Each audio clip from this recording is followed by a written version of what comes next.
12 o'clock, we got the Bengals traveling to Chicago to play the Bears. They were by 2.5 points in this game, despite looking like one of the worst teams in all of NFL last week against the LA Rams. Now, how much of that is to do with the fact that LA Rams is going to be really good this year with Matthew Stafford? How much to do with that is the Bears are kind of sucky this year with Andy Dalton at QB.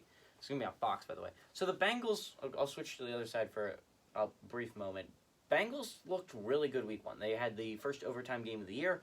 Ended up beating the Minnesota Vikings in overtime, despite probably should have had that game by a lot more. Going for it on 4th and 1 on your own side of the 30, up by 14 points in the fourth quarter was an odd choice by Zachary Taylor, and it came back to bite them, sending the game to overtime. But on the other side of things, his 4th and 1 call on the other side of the 50 in overtime that basically won them the game, the play action deep shot, is why you both love Zachary Taylor and hate Zachary Taylor if you're a Bengals fan. Is the fact is he's willing to take risks no matter if they're up or down. So it's interesting. The Bengals are an interesting team this year. I thought they were a playoff dark horse, right? Because you got Joe Burrow. You got Joe Burrow back. I was wondering if he was going to look healthy. He did look healthy week one. You got Joe Mixon in the run game. He should be very good. You got T. Higgins. You got Jamar Chase. You got Tyler Boyd in the receiving game. So this is an offense that has the possibility of being elite. Now, the offensive line was the thing I was worried about, and they protected Joe Burrow fine. Now, how much the fact that the Vikings don't have the elite pass rush that a lot of teams do is going to be interesting here.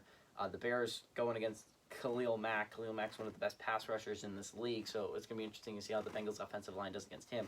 But switching to the Bears side of things, Andy Dalton looked not good week one. Justin Fields had to take over at the end of the game, and he scored a touchdown. I mean, he looked pretty solid week one for a quarterback that just came into the game to finish it off and lose the game for them.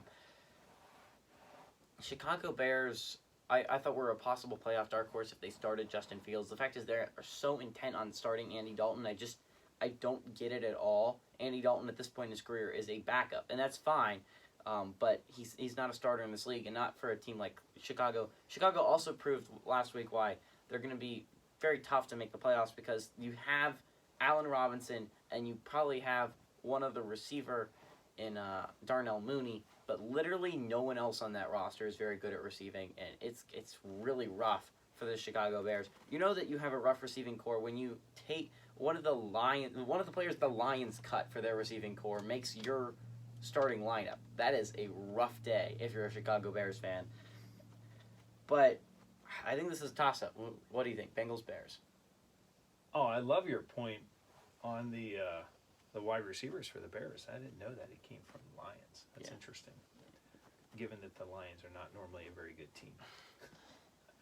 I'm going to go with the Bengals. I think the Bengals too. I think they pull off this upset. I don't understand why they're not favored in this game considering what we saw week one. But give me the Bengals.